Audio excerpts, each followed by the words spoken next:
Saúdo a igreja com a graça e a paz de nosso Senhor e Salvador Jesus Cristo. Amém?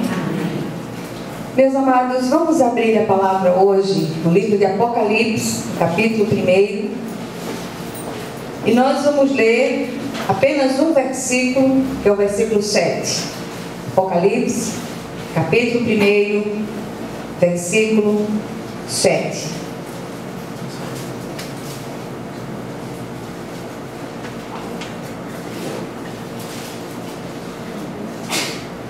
Amém? Todos acharam? Amém.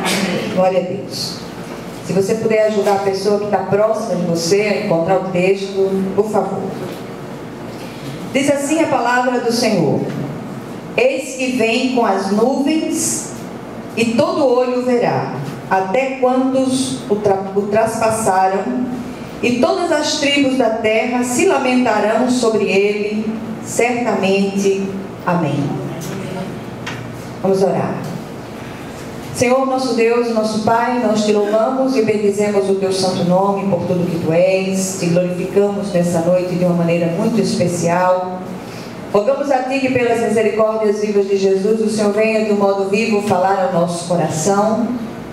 Te pedimos perdão pelos nossos pecados, que o Senhor esteja sondando o nosso coração, se há caminhos maus, que o Senhor os retire de nós e nos conduza ao caminho eterno. E especialmente, Pai, que o Senhor não permita que nenhum de nós saia daqui da mesma maneira que entrou. Em nome de Jesus, nós oramos já agradecidos, porque sabemos que o Senhor é um Deus que responde orações. Amém? Nós oramos em nome de Jesus. Queridos, no dia do Senhor, todo olho o verá. Nós estamos estudando Apocalipse, na terça-feira à noite, e nós temos percebido que há uma certa negligência por parte das igrejas de falar a respeito das últimas coisas, de falar a respeito da segunda vinda de Jesus, falar a respeito daquele que é chamado nas Escrituras de o dia do Senhor. E hoje eu gostaria de convocar a igreja a despertar para essa volta iminente, para esse acontecimento que é fato, esse acontecimento que está sendo esperado por nós de um modo tão ansioso, e que cada um de nós possa buscar essa preparação. Tem um texto na palavra que diz assim: prepara-te, ó Israel, para te encontrares com o teu Deus. O tema predominante em Apocalipse é a segunda vinda de Jesus para derrotar todo o mal e estabelecer o seu reino. Aliás, neste livro, Jesus é apresentado como o rei triunfante. E o texto lido faz parte da dedicatória feita pelo Senhor através do apóstolo João às 7 igrejas da Ásia Menor.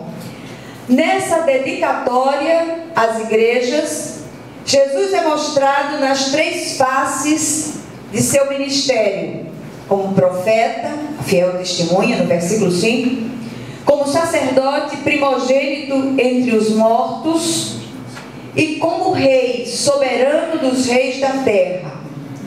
Naquele versículo que nós lemos no início, eu queria chamar a sua atenção. João afirma que Jesus voltará de uma maneira tal que todo olho o verá. Amém? Amém. A declaração em Apocalipse 1:7, eis que venho com as nuvens, é uma descrição da segunda vinda do Senhor Jesus à terra, apresentada com mais detalhes a partir do versículo 11 de Apocalipse 19. Aqui não se trata da mesma ocasião em que ele virá dos ares para arrebatar a sua igreja, mas de um acontecimento posterior, pois cremos que a segunda vinda se dará em 2 etapas: o arrebatamento, no qual só os arrebatados verão o Senhor, e a segunda vinda propriamente dita, no final da tribulação, que será vista por todos os que habitam sobre a terra. quando vier para arrebatar o seu povo escolhido, ele virá repentinamente e subitamente, como descrito em Apocalipse 3:3, quando ele diz assim: porquanto se não vigiares, virei como ladrão, não conhecerás de modo algum em que hora virei contra ti.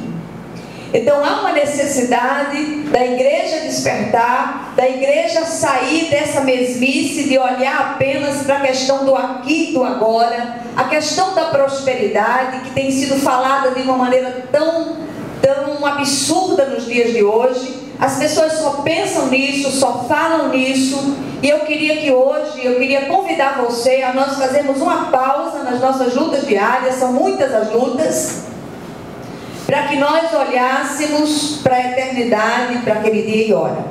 Então, amados, o acontecimento descrito no versículo lido será testemunhado por todo mundo, especialmente pela nação arrependida de Israel, quantos o traspassaram.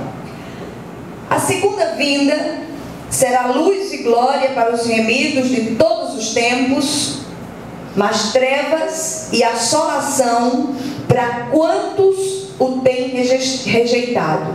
Esse glorioso dia tem sido previsto desde os dias passados, pelos santos profetas, pelos discípulos de Jesus. Quando nós olhamos, por exemplo, para Isaías capítulo 13, versículo 6, nós ouvimos o profeta dizendo: uivai, pois está perto o dia do Senhor, vem do Todo-Poderoso com assolação. Amós, capítulo 5, versículo 18 diz: ai de vós que desejais o dia do Senhor. Para que desejais vós o dia do Senhor? É dia de trevas e não de luz. Fala-se ainda daquele dia em Joel, em Ezequiel, em Sofonias, em Malaquias, fora os textos todos do Novo Testamento, que se referem de uma forma muito viva àquele dia e hora.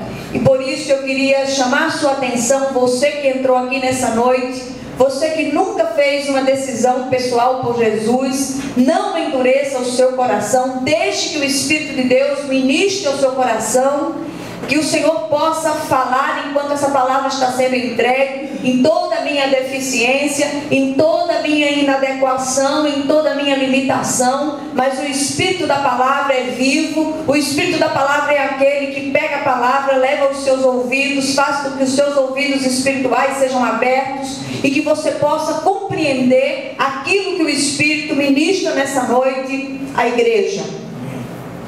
No mundo de hoje, as pessoas todas estão muito preocupadas com aqui e o agora. Trabalha-se muito, corre-se muito, é uma loucura. Ninguém se preocupa em ajuntar tesouros nos céus. Ninguém se preocupa em parar para meditar nas coisas espirituais. E eu queria chamar sua atenção para aqueles que se desgastam, adoecem, deixam de viver, de partilhar uma comunhão tanto familiar quanto da igreja, para correr atrás do vento. Essa semana eu ouvi uma coisa muito interessante do meu genro. Ele disse: a senhora é tão Eclesiastes. E eu disse: por que você está me dizendo isso? Porque a senhora é tão despojada, a senhora não se preocupa com as coisas do aqui e do agora. Eu tenho tentado viajar nessa minha jornada para a eternidade com pouca bagagem. Eu quero pouca bagagem. Eu não quero ajuntar tesouros nessa terra. Deixa eu ser Eclesiastes. Amém? Glória a Deus. Então, meus amados, sobre esse amealhar constante, essa luta, esse desespero, essa agonia por ter em detrimento do ser, nós esquecemos que num abrir e fechar de olhos, nós somos chamados dessa terra. E esse chamado de Deus, ele é absolutamente democrático. Não importa se você é um ancião, se você é um jovem, se você é uma criança. Quando o Senhor cisma de chamá-lo, não tem jeito, não tem negociação. Chegou a hora, venha-se embora. E aí eu pergunto: será que nós estamos preparados? Será que nós paramos para pensar nessa possibilidade? Sobre isso, Jesus nos conta uma parábola em Lucas 12, 19 e 20, a respeito de um certo homem muito rico, que numa ocasião disse à sua alma: tens em depósito muitos bens para muitos anos, descansa, come, bebe, regala-te. Mas Deus lhe disse: louco, esta noite te pedirão a tua alma, e o que tens preparado, para quem será? E eu pergunto a você nessa noite, essa luta, esse seu desespero, essa sua agonia, esse seu corre-corre, essas coisas que você tem se preocupado tanto, para quem você tem ajuntado? Esquecemos que podemos ser chamados da terra a qualquer momento. Esquecemos também que caixão de defunto não tem gaveta, não tem armário, e sepultura não tem cofre nem despensa. Então, meu amado, invista na eternidade, invista no seu relacionamento pessoal com esse Deus vivo. Busque a Jesus com toda a força do seu coração. Diga a Ele: Senhor, eu quero receber mais do Teu Espírito, dá-me mais do Teu Espírito. Eu não quero olhar e nem me ater às coisas periféricas, eu quero olhar para a eternidade, eu quero olhar para aquelas coisas que verdadeiramente têm peso de eternidade. Amém. E é com pesar que nós encontramos esse tipo de atitude adentrando as igrejas. Pais e mães que têm entesourado para si em detrimento dos filhos. A Bíblia diz que os pais entesouram para os filhos, não os filhos para os pais. E muitas vezes nós vemos uma tendência de adolescentes cada vez mais velhos, adolescentes quarentões, adolescentes cinquentões, querendo desfrutar de determinadas coisas em detrimento de necessidades dos próprios filhos. Então, amados, em nome de Jesus, que nós possamos abrir o nosso entendimento nessa noite e permitir que o Espírito de Deus fale ao nosso coração. É muito difícil nós ouvirmos pessoas em nossas reuniões de oração pedindo por mais santificação, mais intimidade com Deus, por desapego às coisas do mundo. Muito pelo contrário, a maioria absoluta dos pedidos de oração gira em torno de ter ou adquirir cada vez mais coisas. Na verdade, tudo que precisamos é receber mais e mais do Espírito Santo de Deus. Que o Senhor desvende os nossos olhos enquanto há tempo.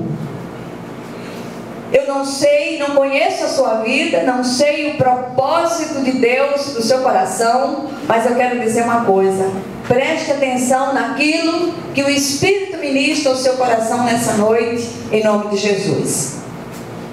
Todas as vezes que nós ouvimos falar na segunda vinda de Cristo, o grande dia do Senhor, algumas perguntas inevitáveis surgem em nossas mentes. Primeira pergunta que surge é: será que realmente Jesus voltará?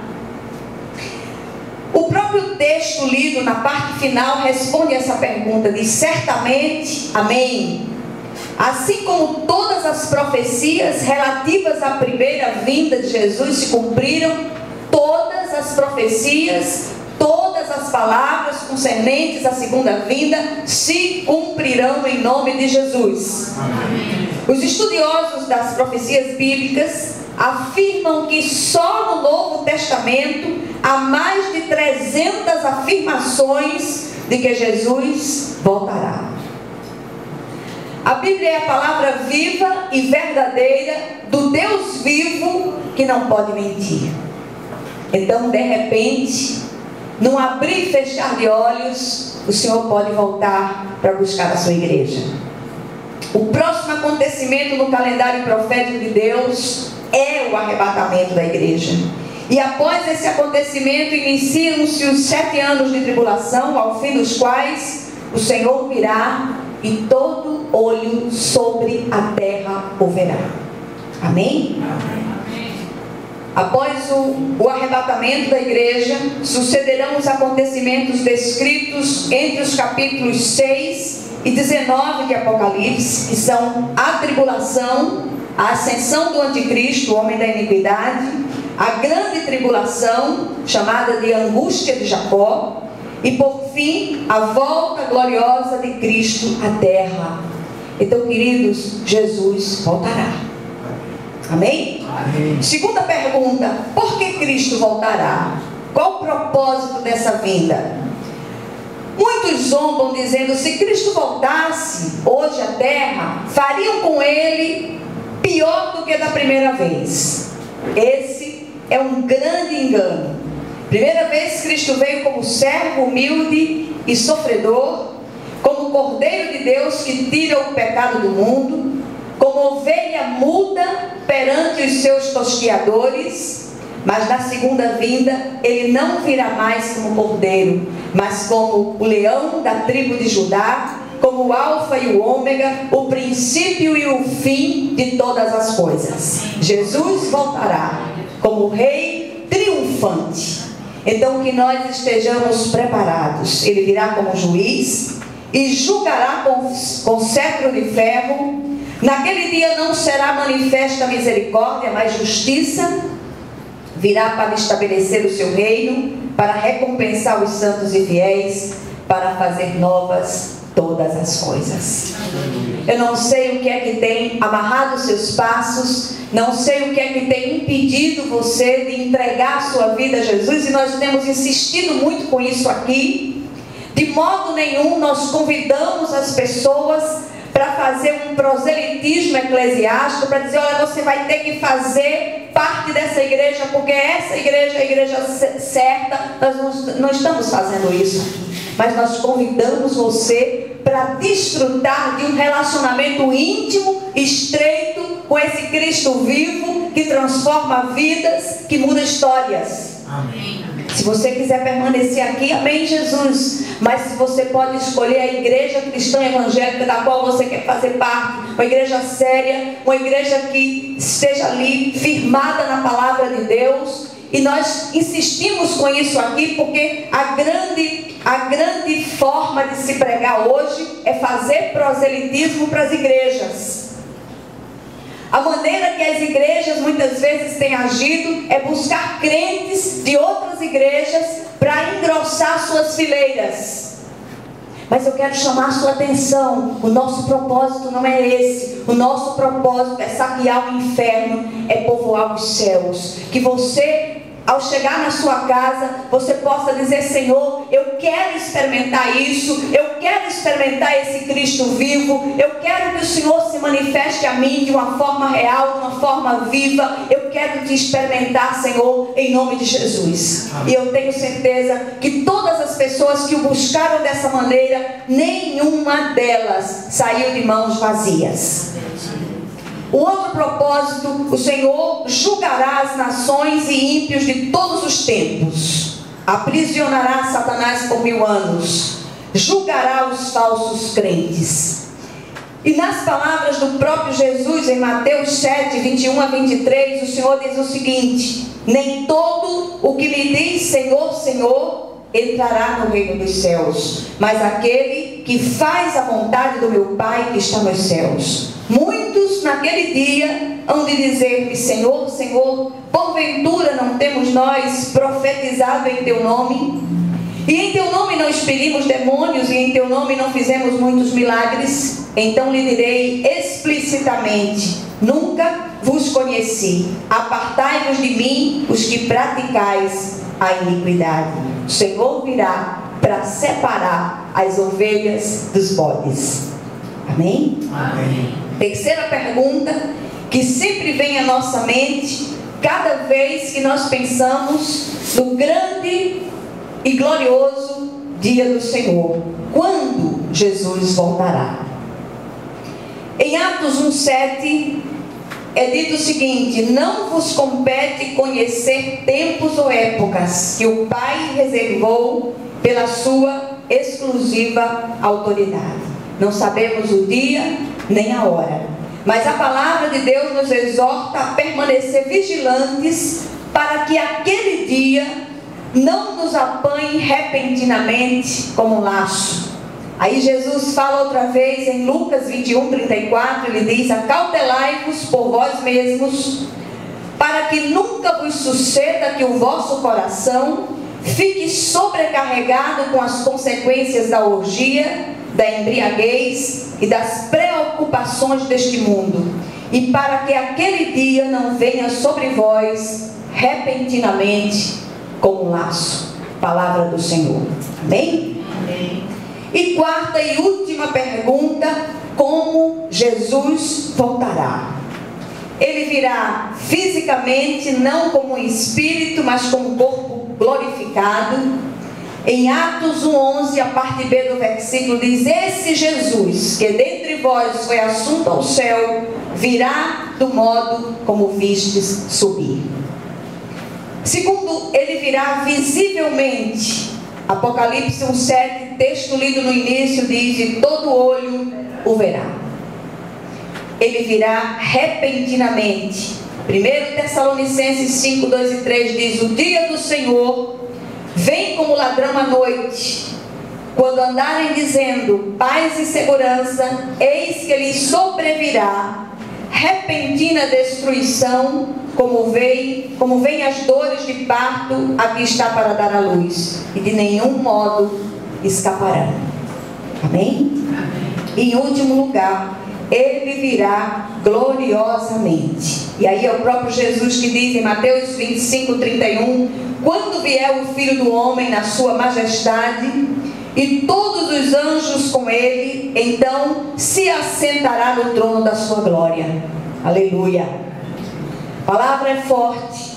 A palavra muitas vezes vem de uma forma dura para nós. Não sei se você chegou aqui dizendo: eu queria uma palavra que pudesse trazer ânimo ao meu coração. Essa palavra é uma palavra para trazer ânimo ao seu coração, para trazer alegria ao seu espírito, para que você mude o foco de visão, você tire o seu foco de visão das coisas periféricas e você volte a ajustar o foco de visão para as coisas que têm peso de eternidade. Foque em Jesus, creia em Jesus, busque esse Cristo vivo. Diga: Senhor, eu olho para Ti. O Senhor é o Deus da minha vida, é o Deus da minha salvação. O Senhor é o maior amor da minha vida, porque quando Jesus se tornar o maior amor da sua vida, todas as coisas, elas perdem a importância. Amém? O que é que nós aprendemos aqui? Em primeiro lugar, precisamos pensar nisto, orar por isto e nos preparar para isso. Amém? Em segundo lugar, precisamos conhecer melhor a doutrina das últimas coisas para não sermos apanhados de surpresa, tanto para o arrebatamento quanto para o que virá depois. Particularmente, creio que a igreja não passará pelo arrebatamento, não passará pela tribulação. Ela será arrebatada antes. Há outras correntes teológicas que pensam diferente. Eu creio firmemente que a igreja não experimentará a grande tribulação ou a tribulação. Até porque, quando nós olhamos para as coisas que nós estamos vivendo, muitos já estão dizendo, já estão profetizando que a igreja está vivendo dias de tribulação. Não acredito nisso. Acredito firmemente que seremos arrebatados antes. Terceiro lugar, precisamos anunciar a salvação em Cristo Jesus, bem como esse glorioso acontecimento que abalará o cosmos.